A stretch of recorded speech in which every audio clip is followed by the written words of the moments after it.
So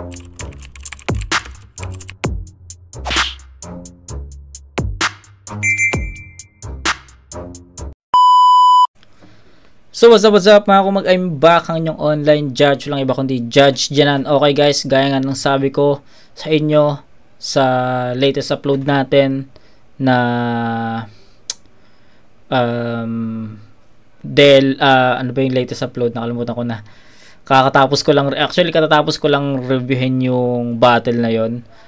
MZ Romano, yun, MZ Romano. Tsaka yung re-review natin ngayon na Sayad vs Krega is iisang gabi ko lang po ginawa yun or gagawin. Yung MZ Romano is uploaded na po yun sa channel natin. And ito naman, Sayad Krega. Yun, bracket B na tayo. So, yun, tatlo lang yung na-review nating battle sa bracket A kasi nga wala yung isang battle. Hindi sumipot si Fonger. So, alam nyo na yun. Kung napanood, kung nakasubaybay kayo sa channel at nanonood kayo, alam niyo na kung ano yung gagawin natin sa battle ni Sak Maestro Fonger, tsaka dun sa nireview nating Isa Buhay 2016, yung Rapido Romano. Alam niyo na gagawin natin doon.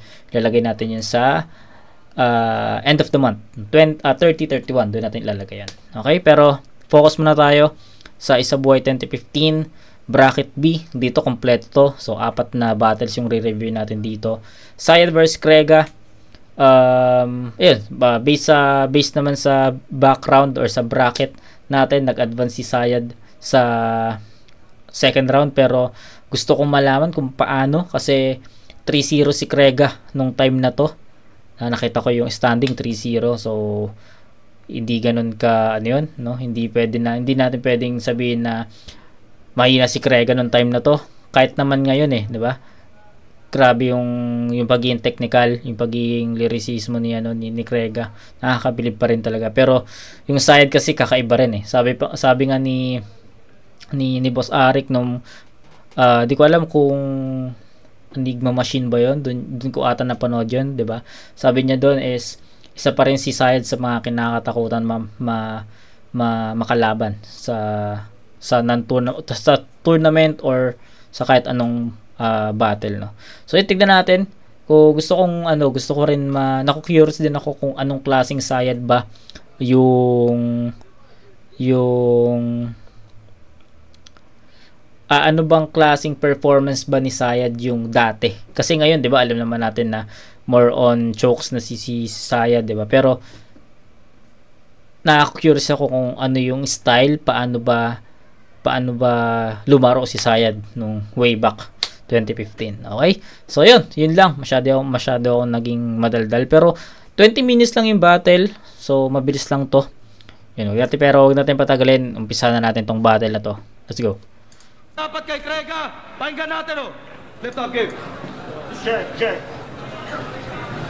Mahirap na masarap ang mag-rap sa harap ng aking pinapangarap harapin. May 6 na salitang rap sa pangungusap na yon, Ralph. Pukin ang ina, ikaw ay aking rarap-ratin. Bakit ka nga ba sumali ng Isa Buhay? Gusto mo na ba talagang mahiga sa iyong hukay? Pues gagamitin kong pandakot sa lupa ang kaputol ng iyong sungay. Sa 6 na talampakan ka mahihimlay katabi na nabubulok mo ng nanay. Dahil nakakahawa ang taong may saya, jaya hindi na kita idadaan sa lamay. Mga bulate na makikiramay sa pagkatay at magbabantay sa lakay, at kung pikit mata ka na sa kadiliman, pilit ko pang itataas ang iyong kilay. Wala na silbi ang 21 putok para sa taga-kampo, gitnang daliri ko na magbibigay sa iyo ng pugay. Luzon, Visayas at Kampo, terrorismo. Inasabi niya sa mga Bisaya galing sa may Sayad.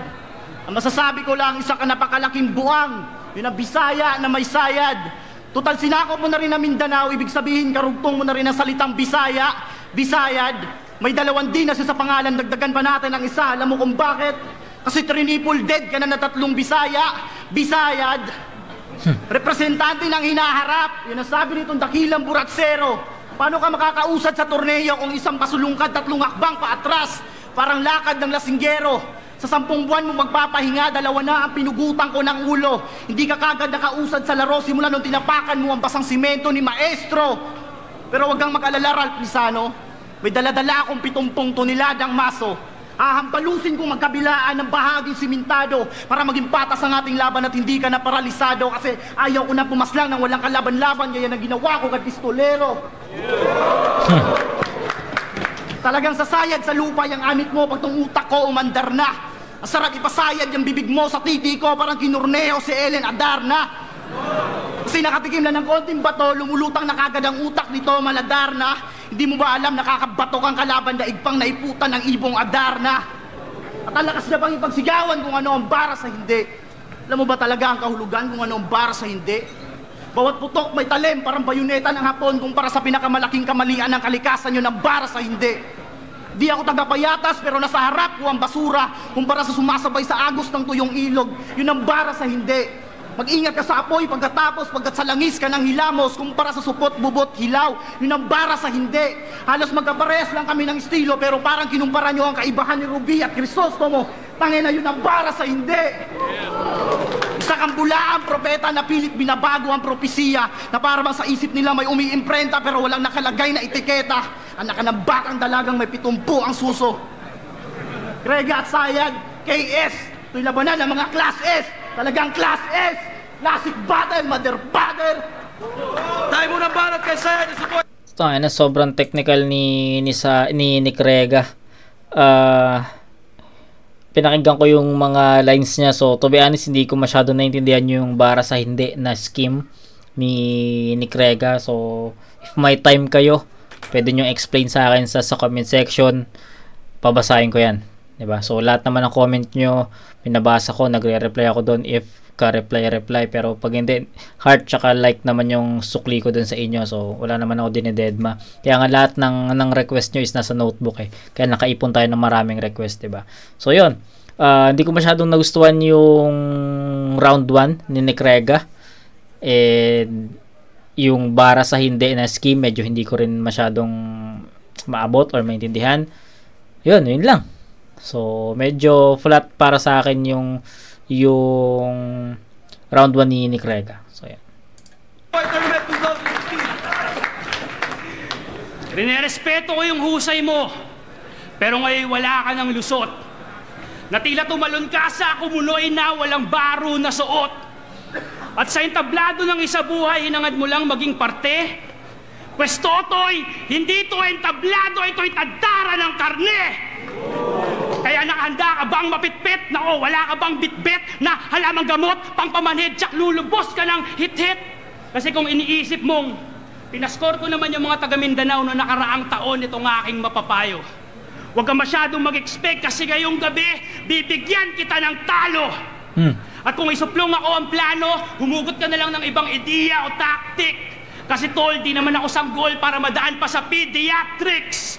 At kung iyong babalik ta rin, keso kung iyong sasabugin, yan ay mababaw na insulto. Sapagkat di ako nagpapakasabog sa sarili kong produkto.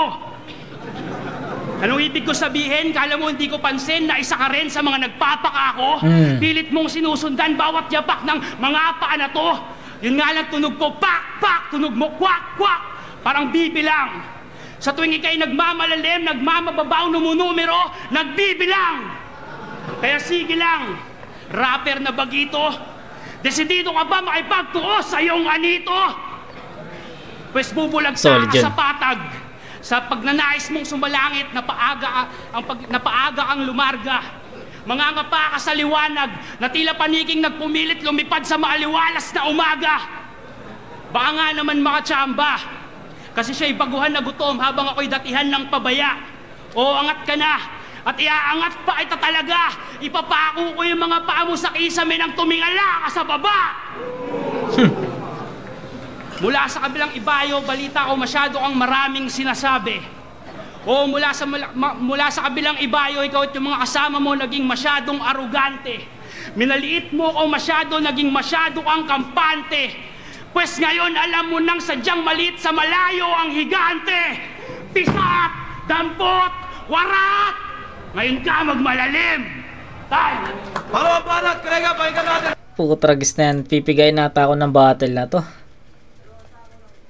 Labanan pala to ng dalawang technical na battle MC.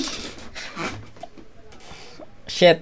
So, pwede bang pass muna sa round 1 and i-judge na lang natin siya ng overall. Pero seryoso ako dun I think hindi ko siya ma-judge ng per round. Para sa akin sobrang dikit ng round 1. para sa akin tabla yun sa 8 puntos or 7. Yun yung initial na judging ko kasi magi-honest ako sa inyo, yung bara sa hindi na scheme ni Crega, sa kaya nga sabi ko sa inyo, if may time kayo, explain nyo naman sa akin sa comment section. Then yung scheme din ni Sayad na marami siyang may mga naintindihan ako about dun sa yung hindi nga daw siya kakalaban sa sarili kong produkto. Hindi ako kakain sa sarili kong produkto. Yun ba yung sabi ni Sayad? Doon pa lang nagets ko na yun na siguro ang pinupunto ni Sayad doon is galing, yung estilo ni Crega is galing sa kanya. So parang ganun. Pero hindi ko na yun sinabi kasi baka mali ako.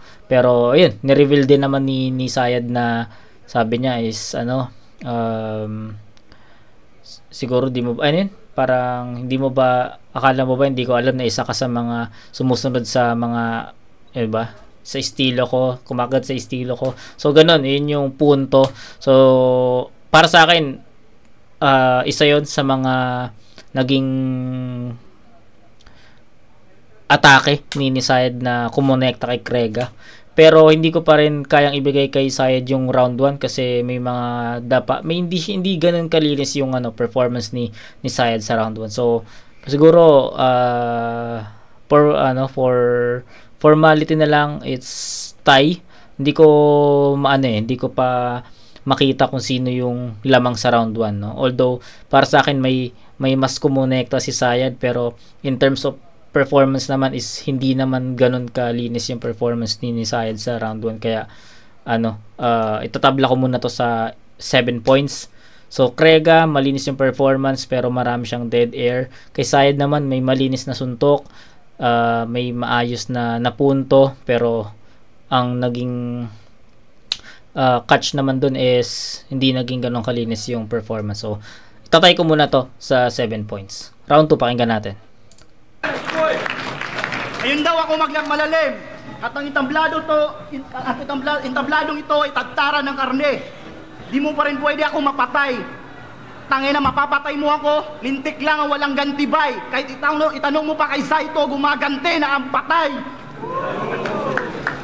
Kung talim ng lapis lang at kwaderno ang pag-uusapan, yung talim ng lapis ko ay kayang kumatay kahit ng buhalang toro. Yung talim ng lapis mo ay panghiwa lang ng iskwaladong keso. At ang kwaderno kong sinulatan ay may aalin tulad sa isang makabagong tipan.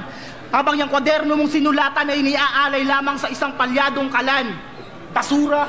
Kaya para sa mga nag-aabang kung paano ko mabibingo tong isang weirdo, di po ako masyadong chismoso para mambisto ng sikreto ng isang weirdo. Kaya papaikutin ko na lang to hanggang sa mahilo, parang nakalagay sa maskara ng puppet ni Jigsaw. Oh, dahil parehas kayo may depekto sa ulo. Kung representante ka ng hinaharap, isa ko ang iyong wakas. Hindi Webes ngayon, pero may bago akong palabas. Bumalik ka sa kasalukuyan sa pagbabakasakaling nagdagdagan na ang iyong lakas dahil hindi mo matanggap na sa hinaharap ako ang nakikipagduelo kay Batas. Batas at Sayad, wala mangyayari kampo laban sa kampo. Malalagasan na ng 44 kapag pinagpatuloy mo yung mala exodus mo na plano.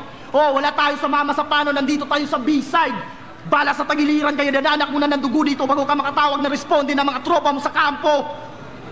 Ako yung probinsyano sa Oro, nandito dumayo. Ikaw yung veterano sa kampo, ang utak may toyo. Datihan laban sa baguhan, putang ina. Mauuna kang pumila kay San Pedro. At natay na si Mang Kanor, kaya oras na para makita sa butas na to ang galawang bagito. Kaya Enigma, akin na 100,000. Di magiging palakid ang batas sa pagharap kay Maestro Odelo. Sa 4 na aking nabanggit, direkta ko kayong inaasunto. At sa lahat ng hindi nabanggit, pasimple ko kayong iniinsulto. Kasi hindi ako kinikilabutan sa mga bastang sigaw. Sa akin nakasentro sintido sa'yo balang ligaw. Bawat bitaw ko'y sumasabog sa'yo latang singaw. Umaasim na mukha ng mga hurado sa kakahiyaw. Parang nilatag ko sa plato ang silit suka. Sinausaw sa may subo ng manggang hilaw. Ganyan ako magpaasim ng mukha. Dala ko yung mga klase kong tula. Wala akong pakialam kahit sinong matamaan, parang kamikasi ng nasi doon yung iba siya kindura.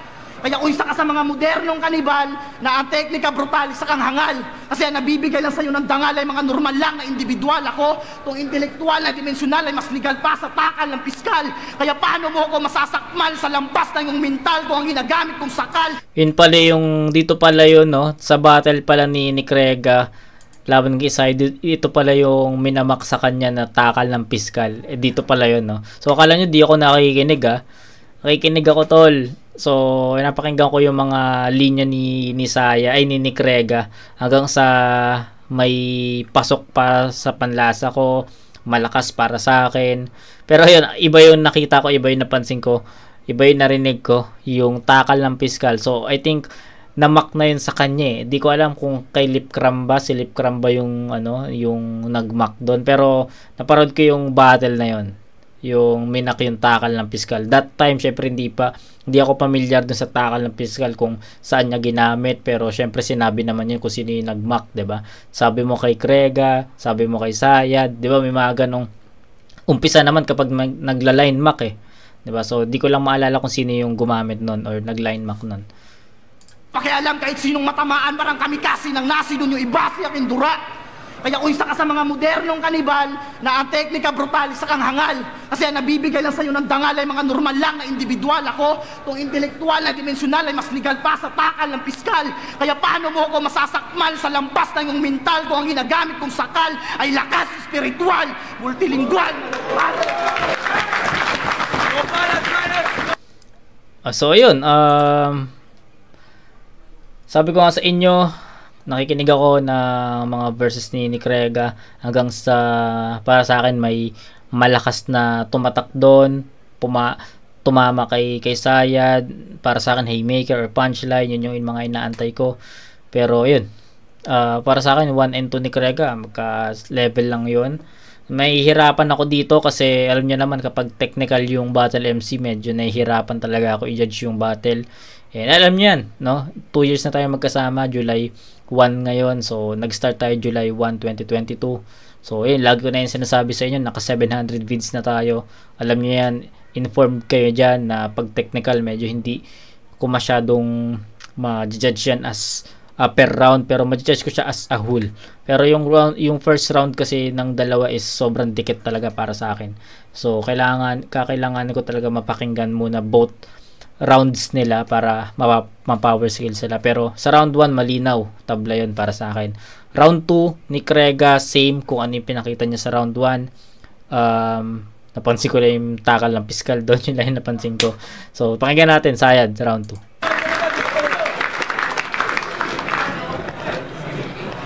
Sa mga sinabi mo, dapat ba akong bumilib o dapat ba akong matawa? Sa palagay ko ang dapat umes ka po ka na. Sige, pasimple kan, tumakas, sumibat ka na, bilis, na parang hahayaan lang kitang makaalis. Pero kung gusto mo talaga, pwede naman kitang patakbuhin na lang sa matalahib na bakanting lote sa liblib. At malaya ka na pag hindi kita nagawang lagyan ng mga butas sa dibdib. Pero pwede bang hindi? Hindi! Kaya GG na sir, good game. Kawawang batang nakandado sa ilalim ng food chain. Kaya makakakonsumo ka lang pag ako'y nag-decompose. Pero ba't naman ako mag-i-impromptu kung kailangan kong i-dispose?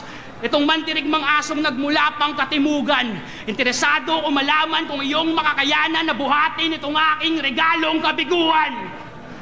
Kasi mukhang ikaw yung tipo na iiyak ng gusto kapag ang gusto mo hindi mo nakuha.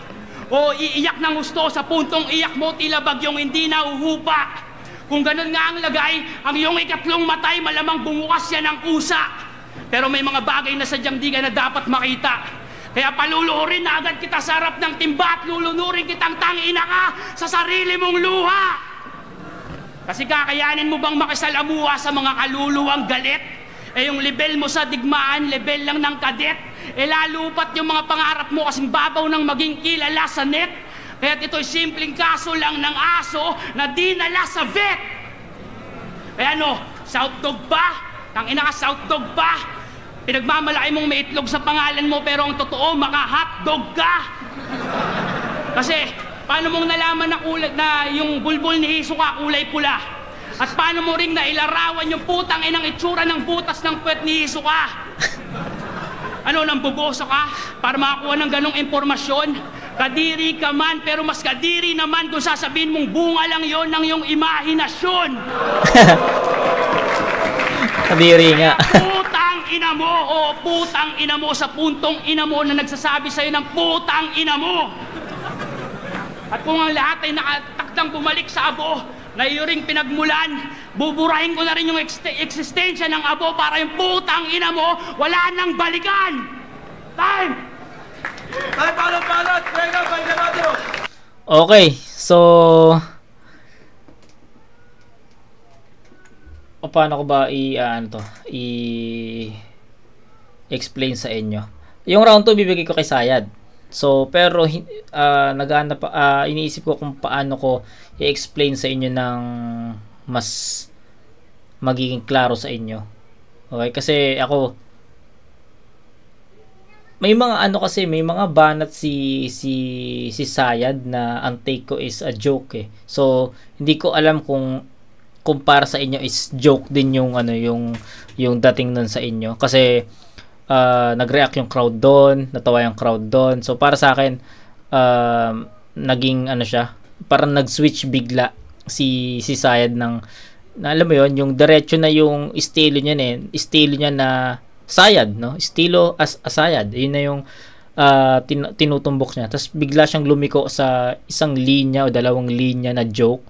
So sa ganitong klaseng battle, for me para sa akin lang naman, hindi ko naman sinasabi na ganito talaga dapat, no? Pero para sa akin, sa ganitong klaseng battle na technicalan, kailangan mo talagang maghanap ng way para maiba ka at para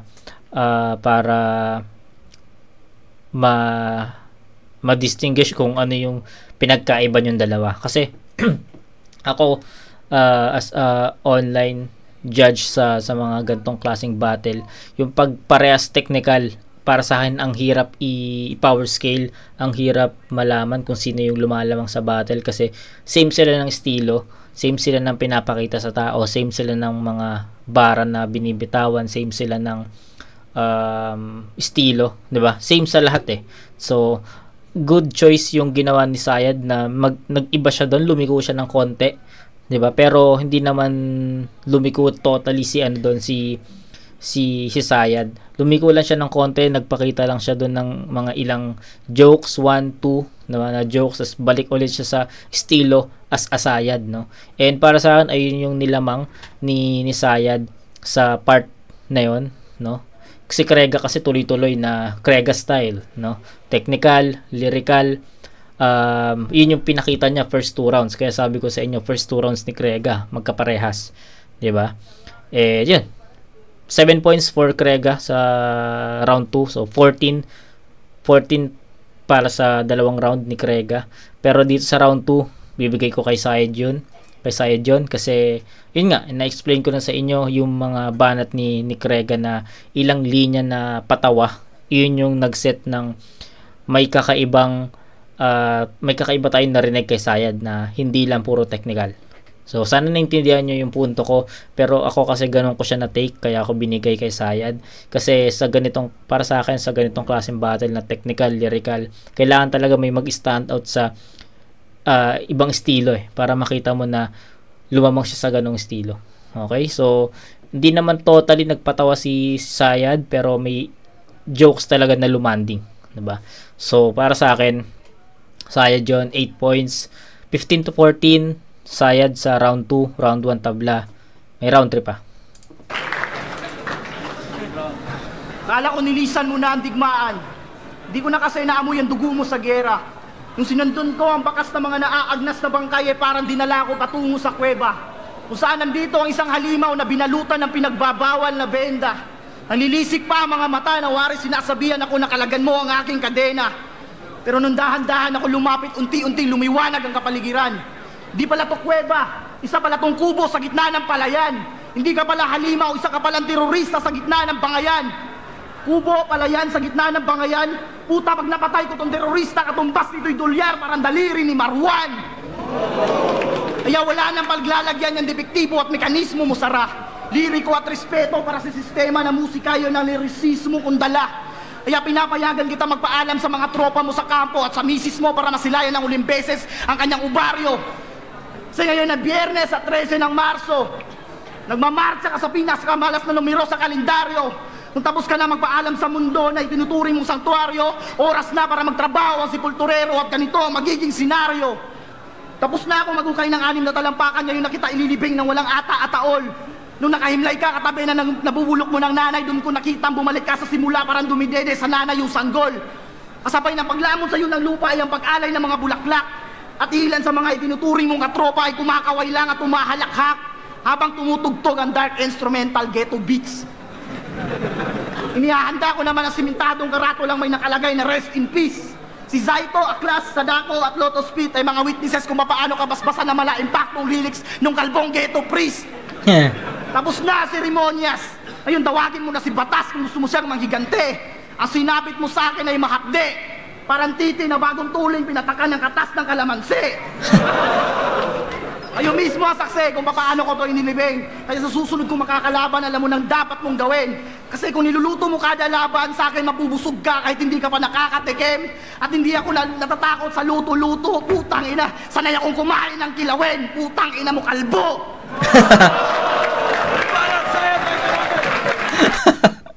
Taan na papayak na si Krega. Tanga na, may mga patama siya kay Batas pero hindi sila nagharap. So wala, di sila nagharap pasensyahan tayo doon, pero sayang kung may ganun sana, no? Pero tignan natin kung si Krega ba talaga yung panalo sa battle na to sa judging natin or kay Sayad talaga yun. Pero nag-evolve din yung round 3 ni Krega. May mga jokes na rin siya doon, 'di ba? So pero litaw pa rin talaga yung pagiging lyricismo niya, yung pagiging technical niya. Ayun, hindi siya katulad nung kay Sayad kanina. Kay Sayad kasi kanina kakaiba 'di ba? Sayad style, liko, jokes, balik ulit sa Sayad style, no? Kay Krega kasi iba. Krega style na technical, lyrical, tapos parang nag-stay siya. Pagkaliko niya dun sa estilo na jokes, nag-stay siya doon. Hindi siya kagad bumalik sa pagiging Krega style. So, medyo matagal yung yung pag-generate niya ng jokes doon. And hindi siya katulad nung kay Sayad kanina sa round 1. Para sa akin, yung take ko doon, hindi katulad nung yung joke ni Sayad sa mga jokes ni Krega dito. Pero overall, nag-level up pa rin naman yung round 3 ni Krega para sa akin. Pero litaw pa rin yung pagiging technical niya. Ang hirap i-judge ng battle na to. Ayoko talaga mag-judge ng mga technicalan. Okay na sa akin yung style clash Okay na sa akin yung style clash para kahit papano mabalanse ko kung saan lumamang yung isang MC. Hanapan ko ng butas yung isang MC. Okay na sa akin yun. Pero yung parehas na technical, ang hirap. Mahirap yun. So, overall na lang din siguro natin siya titignan. Magzo-zoom out tayo. Then titignan natin siya as a whole. Okay? Kung sa palagay mo, sapat na yung mga binitawan mong rima, tsak matutos na kakaagad sa nakasanayan kong klima. Yung mga nabanat mo mas nakakairita pa sa sumingit na tinga. At punong-puno ka na ng hangin, hindi ka na dapat huminga. May tamang hinala, may hinala na mali. Yung mga banat mo panay hugot sa mga balita na pili. At bumibiblia ka pa kapag di ka nakukontento.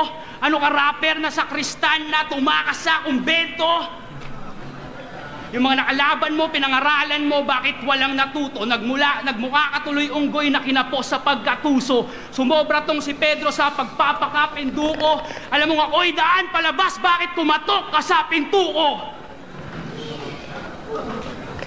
At kung usapang sulat, ako'y taga na ginagamit panggilit habang ito nagpapaso ng makadama ng init. Kaya wag mong ipipilit na yung lalim mo, lihiti mo, kasi kung tunay ka, hindi mo lalapatan ng mga basurang verso yung mga kanta nyo ng grupo mo. At ano ba tong pinupunto ko? May umaling nga sa una anomalya. Kung anong lalim mo sa rap battle, ganun din yung babaw mo sa kanta. Kaya respeto ko yung husay mo. Sinabi ko sa pambungad na pangungusap ko. Oo, sinabi ko yon, pero nung sinabi ko yon, hindi ikaw yung kausap ko. Paano yung mga kanta mo kalandian? Baka sa radyo maka-jackpot, kaya nga ba yung Cagayan naging HIV hotspot? At kung ating babalikan, yung sinabi mong apo ka ni Melchora, yun ay pahayag na nagmintis. Kasi kung usapang Aquino ang iyong talino sa pausa Aquinong si Chris, hindi ka na insulto ron? Baka wala kang nalalaman. Kaya dapat nga lang siguro ang bulaan, hindi na pangalanan. Kung napuna mo mula nung simula ng laban, ang iyong pagkakakilanlan ay walang rekognisyong natamo, bakit sino ka ba? Hindi, wala akong pakialam sa kung sino ka, putang ina mo! At putang ina mo sa puntong ina mo na nagsasabi sa'yo ng putang ina mo! At kung lahat galing sa abo na pinagmulan, buburahin ko na rin yung eksistensya ng abo para yung putang ina mo wala nang balikan! Time! Time! Ganda ba yan? Para sa laban na yan! Okay, sa round 3, klaro, kay Krega yung round 3. Sa score na 8-7 pa rin. Hindi na maintain ni Sayad yung performance niya sa round 2 na which is ayun yung ina-expect ko na madadala niya. Nag-stutter, no? Nakita niyo naman yung mga stutters ni Sayad sa round 3. Masyadong malaking impact nun para sa akin kasi dikit nga yung battle and ang hirap i-judge yung ganitong klaseng battle. Ang hirap tol, ang hirap, real talk, nahirapan ako. Hindi ko in-expect na ganito ka technical. Halos kailangan mo talagang tignan as a whole. Hindi ko siya kayang i-judge ng per round kasi para sa akin same sila ng quality ng sulat, same sila ng quantity ng mga punches, same sila sa lahat, same sila. So round 3 kay Krega yon, linis na performance. Nakita niyo naman yung round 3 ni Sayad, may mga stutter, dapa-dapa. So yun lang yung pinaka comment ko doon. Sabi ko nga sa inyo, as a whole ko na lang to i-judge kasi compare round. Ito tignan nyo yung per round na judging. Round 1 tinabla ko yun sa 7. Round 2 binigay ko yun kay Sayad sa score na 8-7, so 15-14. Round 3 binigay ko yun kay Krega sa score na 8-7 din.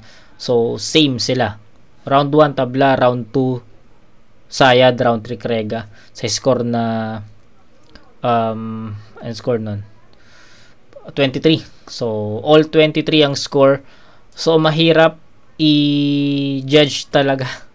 Ang hirap. Pero siguro own preferences. Okay, sige, game. On preference, kailangan nating tignan yung both MCs, no, yung performance. So parehas silang technical, parehas silang lyrical. So cancel out na yon kasi dun talaga sila naglagi dun sila tumambay sa estilo nila.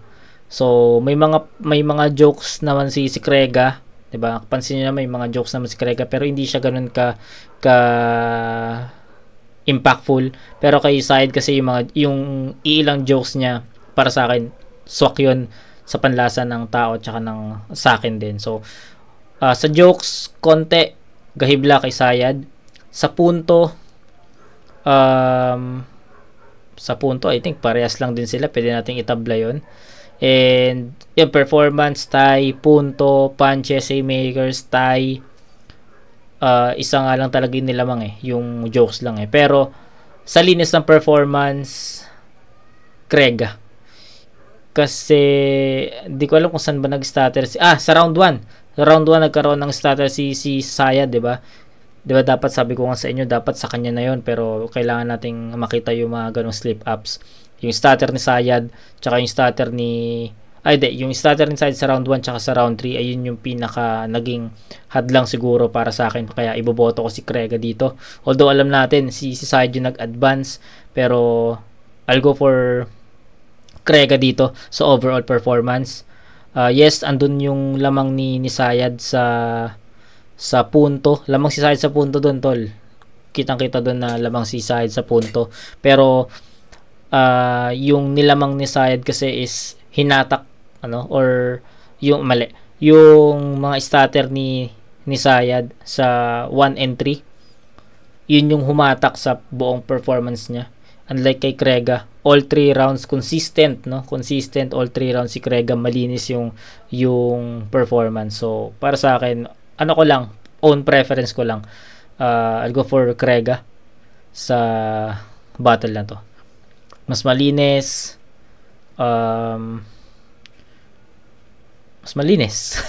Mas malinis lang. Ang hirap kasi talaga i-judge yung battle. Pero ayun, binreakdown naman natin siya isa-isa. Joke, sayad yun. Sabi ko sa inyo, sa quantity, quality ng haymakers, punches, sa lahat sa lahat pantay sila, sobrang pantay. Nilamang lang talaga ni Sayad dito is yung joke, no? Yung joke niya. Ang nilamang naman ni Krega kay Sayad is yung linis ng performance.